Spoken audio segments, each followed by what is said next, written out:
What's up mga kabrad? Ayan po tayo. Ito yung i-spin mo mga kabrad.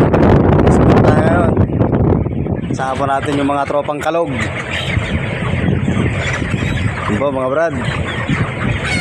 Tingnan nyo po, papakita ko po sa inyo kung paano mag-spray. Ayan po mga kabrad, ayan, kasama ko yung mga yan. Ayan. Bali, apat po sila nag-i-spray mga brad. Po, lalagyan na po ng mga manok, di ba? Tingnan nyo naman po yung mga uniform po ng mga tropang kalog. Po mga brad, yan. O, di ba? Ganda ng uniform nila mga brad. Tingnan nyo naman. Tingnan nyo naman po mga brad. Kung anong klaseng